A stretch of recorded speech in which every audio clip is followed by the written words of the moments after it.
up, dudes? HW here. HW is here. What's up? Playing the old BCCS50M12. It's a good day, beautiful afternoon over here in Nashville. You know what I'm saying?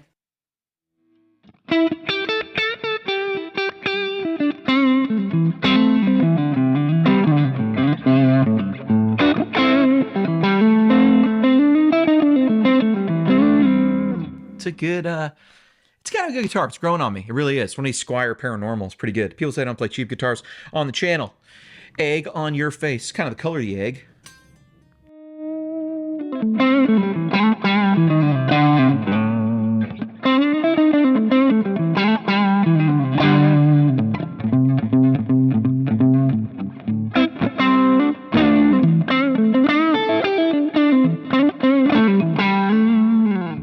Color of a golden goose egg, or maybe yolk, if you added some metallic stuff to it. I got this question, and I want to talk about it. HW, which Kemper would you buy in 2025? And I started thinking about this, and here is my take on Kemper in 2025. First of all, would I buy a Kemper in 2025? Yes. Kemper is still my number one, I got to be honest with you. And I'll give you like 1, 2, 3 reasons why, maybe. Kemper is still my number one for a couple reasons. One is there's a plethora of tones on it, and I think they hold up against everything else out there. Do I think Kemper's the most accurate capture tech on the market? I wouldn't make that claim.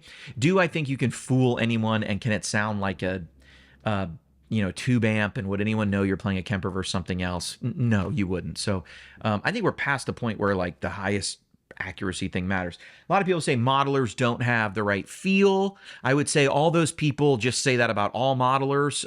So then the question is like, what modeler has the best feel? I tend to really like the Kemper feel, actually. And I think it sounds really good. And I like running pedals into it. Sometimes people complain it doesn't respond like a real amp. I can't say I really have that complaint. And I would point to one of the largest social experiments maybe ever on YouTube, which is I made JHS a bunch of Kemper profiles. They are for sale on their website. I think the whole collection is going to be out very soon. It's also going to be out for like Helix and Tonex and stuff very soon. And it's out for Helix already. But the whole collection is going to be available on a bunch of platforms. And they ran those for 2 years without anyone knowing. And then they did a big unveil. And everyone was like, oh, we didn't know. And that was it. And so I would remind you, like every pedal demo, one of the best selling pedal companies in the world put out, every video, for about a little over a year, every one was a Kemper. And it was like either like the first Princeton pack I made or the first basement pack I made, and Josh just said, "Yeah, it sounds like my basement. Sounds close enough." And then he put his Morning Glory through it and just made one of the best guitar shows in YouTube history. So you know what I mean? Like, are we close enough? Well, nobody knew. Nobody knew. And what's funny is there's actually videos out there of them plugging into the amp, and the amp's off, or all the knobs are at 0. So I mean, it was kind of hinted at. Anyway, go look it up if you don't believe me. I'm an HW. No, I was kidding.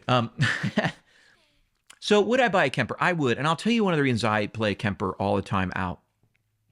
It has all the delays, all the reverbs, all the effects in a logical, laid out thing. I like the tactile nature of it. I can see my signal chain at all times. You don't have to menu dive to see what's on and what you're playing. And now you have to menu dive to set stuff up. If I want to see the controls of my chorus, you have to click on chorus and you got to look at the stuff. So for that reason, I'm not sure if I only had one Kemper, unless I really had a pedal board that I loved, I'm not sure I would pick the little profile player. Not that it's not an amazing piece of kit right here, and not that I'm not taking it out to play tonight with one, just that as my only standalone thing. Because I can put all my rigs on it, but I dialed the rigs in already on a bigger unit, which I easily could have done on the editor. But if I wouldn't take the player and go, or the profile player, and say, this is my only Kemper and I'm going to put it with nothing. If I had other pedals and space was what I cared about, I would choose this because I think all the delays and reverbs are absolutely stellar. So I would choose that. But to me, the best Kemper you can buy today is going to be the Stage. I would go with the Stage. Now, one reason why I go with the Kemper and like the Kemper is the Kemper, I'm going to say this, I can't believe most people haven't like kind of made this a a thing. The Kemper is one of the only units that I don't really have to. I can pull out other outputs from my Kemper and assign different outputs without like really editing my sound. So if I just want to send a dry guitar out because I want to record that, if I just want to record the actual guitar performance where I take the analog guitar signal and record that for reamping, I can do that. If I just want independent control over my monitor, like one output, like say I'm sending the main somewhere else and I'm sending something else to a cabinet, I have independent control to do that, and it's the only unit that actually gives me a power amp in it. Almost no unit does that. So I really like the output options on a Kemper, and I really enjoy being able to just see all my stuff. I can reach down and the stage to me is enough to do it live. It's a great happy medium. But the only reason I might say don't pick the stage, also any parameter can be like edited in the whole you know what's it called? Oh my gosh, I'm completely blanking on one of the most like regular Kemper terms here. Morphing, sorry. Any parameter can be morphed. And you can do it with a pedal or you can just double tap, tap a second time. So every rig can kind of be saved as two states, which most of us use to either add gain or change the EQ, or most of us kind of use it to change the delay and reverb and the effects and stuff.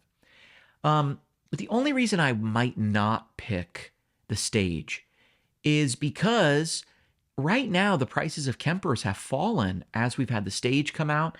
It kind of heads and racks went down, and then as we've had other units, the Quad Cortex, all these other new things come out, the price of Kempers, they've been out for a long time, have come down.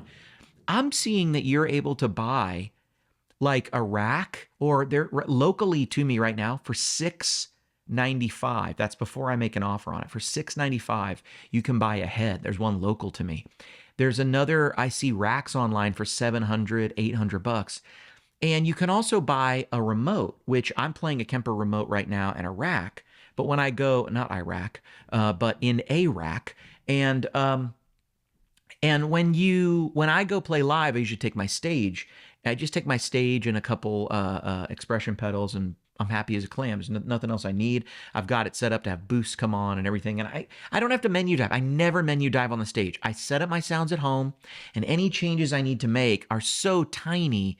When I'm out, I can easily do it on stage. But I could deep dive on the stage just like I could on anything else. It has a full menu, but I don't have to. And I have the editor if I want to do that, but I never use that thing live, man. But you right now that stage, you could probably get a head or a rack and a remote, even though the remotes are like $350, $400 used.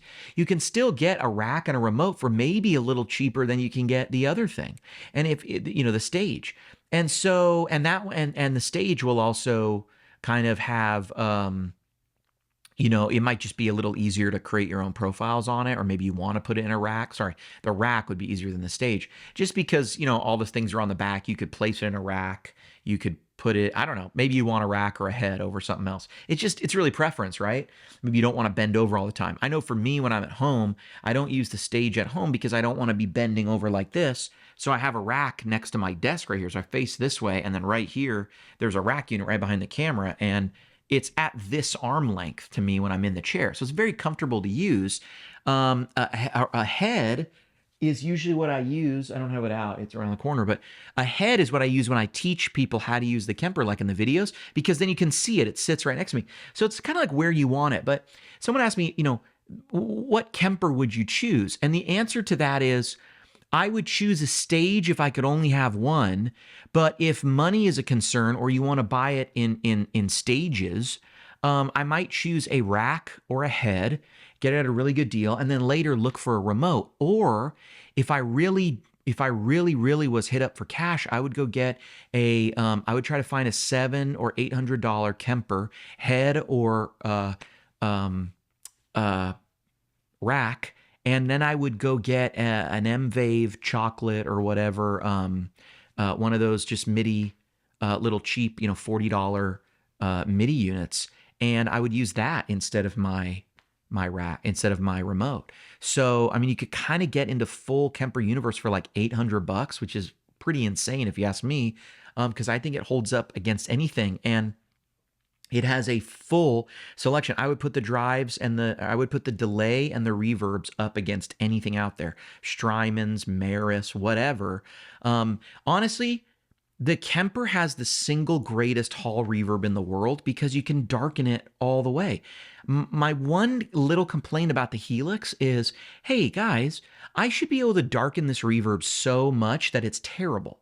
Like that's how much control I want over darkening and stuff, different verbs. So those high cuts, I want to go really, really dark. I want to really have this malleability over the effects. And I feel like the Kemper takes a lot of those editing parameters to the extreme. And so it really lets you get very extreme settings. I had a guy tell me the other day, he's like, you always have the best verb. And I'm like, it's a hall reverb just set dark. Let me show you. I'm going to turn up this verb on the mix. I'll turn off the delay.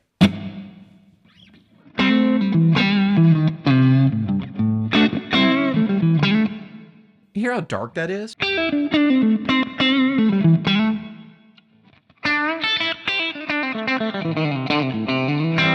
And when it's that dark, it's never in the way.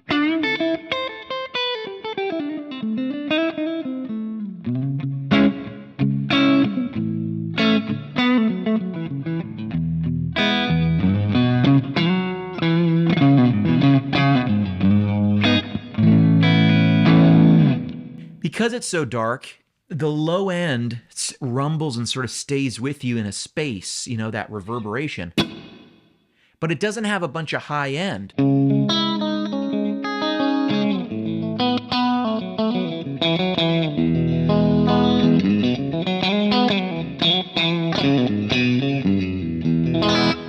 So it really lets you get the feel of a space without getting in the way of the guitar.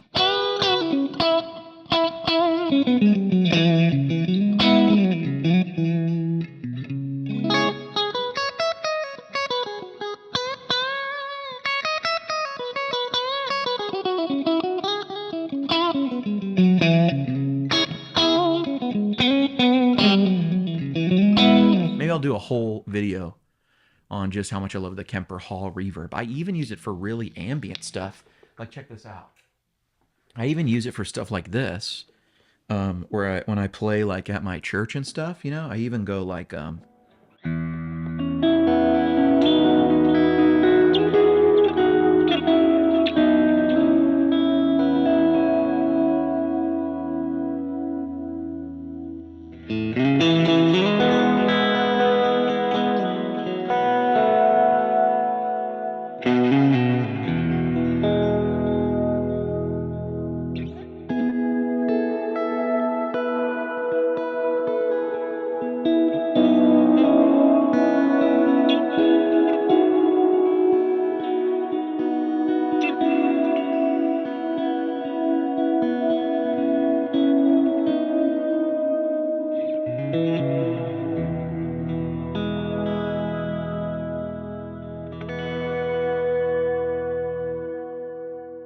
sorry, I think I clipped the input a little. I have my performance set up hotter than some other